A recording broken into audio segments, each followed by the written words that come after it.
नमस्कार, आप देख रहे हैं विंद फर्स्ट। मेरा नाम विराट है और इस वक्त हम मौजूद हैं रीवा के एयरपोर्ट में। हम आपको बता दें कि आज एक बड़ा ही ऐतिहासिक दिन है, 17 मार्च है आज, और आज के दिन ही यहाँ से हवाई यात्रा जो कि छत्तीसगढ़ के लिए शुरू की गई है। इससे पहले रीवा से दिल्ली की यात्रा की सुविधा दी गई थी और इसके साथ में इंदौर की भी सुविधा दी गई है, जिसके साथ में लोग मुंबई का भी सफ़र तय करते हैं। लेकिन आज तीसरे जगह के लिए यात्रा शुरू की गई है। बता दें कि अप्रैल में यानी करीबन 15 अप्रैल से कलकत्ता के लिए भी यात्रा की सौगात मिलने वाली है और यहाँ पे आप देख सकते हैं कि भारी संख्या में लोग मौजूद हैं। मेरे पीछे आप देख सकते हैं कि ये पूरी एक सुरक्षा व्यवस्था भी बेहतर बनाई गई है। एक और आप देखिए तो उद्घाटन की पूरी व्यवस्थाएं की गई हैं और यहाँ पे हमारे प्रदेश के उप मुख्यमंत्री राजेंद्र शुक्ला भी मौजूद हैं, जो आज उद्घाटन में शामिल हुए हैं। तो यहाँ के लोगों से हम बातचीत करेंगे और किस तरीके से कैसी क्या व्यवस्थाएं की गई हैं, कितना क्या किराया यहाँ का फिक्स किया गया है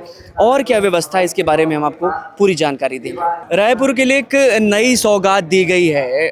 हमारे जो प्रदेश के उप मुख्यमंत्री हैं, रायपुर के लिए यात्रा जो हवाई यात्रा है यहाँ से शुरुआत हो रही है। कितना क्या खुशी हो रही है, कितने उत्साहित हैं आप? उत्साहित तो इतना है, सब पूरा शहर उत्साहित है इस चीज़ के लिए।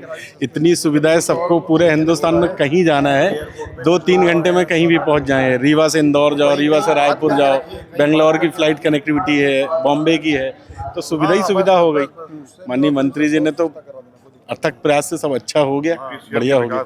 पूरा रीवा तर हो गया है। हाँ, डिप्टी सीएम के विकास से रीवा एकदम तर हो गया है। मतलब मजबूत हो रहा है। हाँ बिल्कुल, तर कर दिया है। अच्छा, इससे पहले छत्तीसगढ़ की जो यात्रा होती थी कैसे करते थे? यहाँ से हम लोगों का छत्तीसगढ़ अक्सर आना जाना होता था। बहुत दयनीय कंडीशन थी। यहाँ से पहले सतना जाओ, सतना से फिर रायपुर जाओ, यानी वो तकरीबन मान के लिए 15-16 घंटे का थकाऊ सफ़र रहता था, जो कि अभी 1 घंटे में पूर्ण होगा। ये हमारे माननीय उप मुख्यमंत्री जी की देन है और ये हम रीवा वासियों के लिए नहीं, ये पूरे विंध्य के लिए इतनी बड़ी सौगात है कि जो चीज़ मतलब यानी हम लोग कभी सपने में भी नहीं सोचते थे कि रीवा से इंदौर, रीवा से दिल्ली और रीवा से रायपुर और रीवा से कलकत्ता, रीवा भोपाल, यानी ये बहुत सौभाग्य की बात है कि हम लोग रीवा वासी हैं और ऐसा नेता मिला। विंध्य के जो यहाँ के क्षेत्रीय लोग हैं, काफ़ी कुछ छत्तीसगढ़ में रहते हैं। समय की कितनी क्या बचत होगी इससे? नहीं, समय की मांग तो बहुत पहले से थी यहाँ कि रीवा एक संभागीय कार्यालय था, परंतु उस प्रकार नहीं लगता था कि एक विंध्य क्षेत्र में जो रीवा संभाग था बहुत अलग सा लगता रहता था। पर आज हम देख रहे हैं कि इन 10 सालों में रीवा इतनी तेज बढ़ रहा है कि लोग आके रीवा में ही चारों तरफ से रीवा में बसना चाहते हैं। बोलते रीवा इतनी तेज कैसे बढ़ रहा है, कैसे इनके पंख लग गए। तो माननीय मुख्यमंत्री के बाद यदि कोई देखा जाए तो यहाँ जो हमारे उप मुख्यमंत्री डिप्टी सीएम है, उनकी सोच और उनकी कार्यशैली का वो अंतर है कि अपना रीवा बहुत तेजी से प्रगति कर रहा है और दिनों दिन चौगुनी तरक्की कर रहा है। तो इससे तो आज सब खुश हैं, हम भी खुश हैं, आज जा भी रहे हैं आज फ्लाइट से साथ में। अब छत्तीसगढ़ है और मध्य प्रदेश में खासकर रीवा संभाग का तो कोई अंतर रहा नहीं है। हमारे लिए छत्तीसगढ़ और रीवा सब एक घर के समान है और लगभग हर गांव से कोई न कोई परिवार छत्तीसगढ़ में रह रहा है या कि उससे संबंध है। तो इसलिए लोगों के आवाजाही का एक बहुत ही सुगम और सस्ता और कम समय में एक साधन उपलब्ध हुआ है।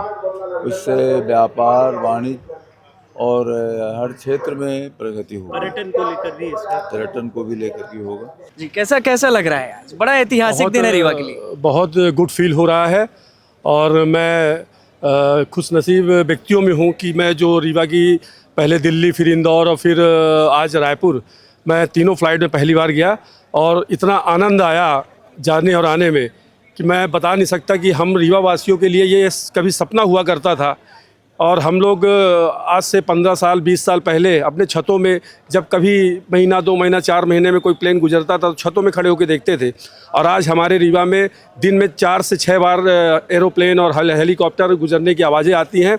मैं पूरा श्रेय माननीय उप मुख्यमंत्री राजेंद्र शुक्ला जी को देना चाहूँगा कि आज उन्होंने हमारे रीवा को, इस बिंदु को एक भारत देश नहीं पूरे वैश्विक पटल पे रख दिया। आज हमारे रीवा को देश ही नहीं विदेशों में भी पहचाना जाने लगा कि रीवा कोई शहर है।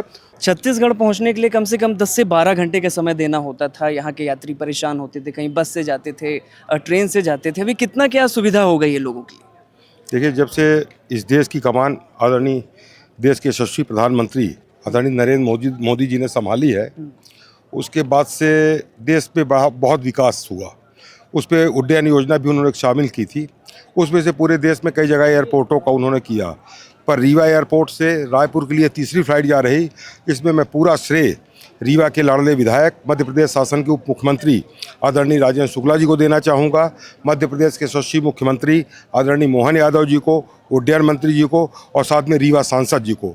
इनका मैं बहुत बहुत आभार व्यक्त करता हूं कि इनके सबके प्रयास से, सहयोग से ही आज ये हमारा रायपुर से के लिए भी विमान जा रहा है। और अगले 15 तारीख को जो जानकारी मिली है वो बंगाल, पश्चिम बंगाल, कलकत्ता के लिए भी जाएगा। ये बहुत बड़ी रीवा के लिए उपलब्धि है। रीवा से दिल्ली, फिर रीवा से इंदौर और उसके बाद रीवा से रायपुर, ये चौतरफा विकास जो विंध्य क्षेत्र का होना चाहिए, जिसके लिए विंध्य अधिकारी है, जो सपना हम लोग देखा करते थे, अब वो पूरा हो रहा है। क्योंकि रीवा के सभी दिशाओं की ओर जहां हवाई सेवा की आवश्यकता थी वो हमको आज प्राप्त हो रही है। और रीवा से रायपुर से जुड़ने से व्यापार भी बढ़ेगा। विंध्य क्षेत्र के बहुत से लोग, लाखों की संख्या में लोग रायपुर में, भिलाई में, दुर्ग में, बिलासपुर में रहते हैं। वहाँ खुशी की लहर है और वो सारे लोग, अभी मैं रीवा से रायपुर जा भी रहा हूँ, तो सारे लोग वहाँ पर बड़े उत्सुक हैं और सभी मिलने के लिए बड़े आतुर हैं। उनसे मिलने में जा रहा हूँ और उनसे यही अपील करूँगा कि हवाई सेवा का ज़्यादा से ज़्यादा उपयोग करें, जिससे ये लंबे समय तक चलती रहे। तो यहाँ पे आपने देखा कि आज हवाई यात्रा जो कि रायपुर छत्तीसगढ़ के लिए शुरू हो चुकी है। आज 17 मार्च का ये ऐतिहासिक दिन है और अगर आप भी रीवा या फिर विंध्य से कहीं से भी अगर आप हैं तो इस हवाई यात्रा का लाभ ले सकते हैं। कैमरामैन दिनेंद्र के साथ मैं विराट।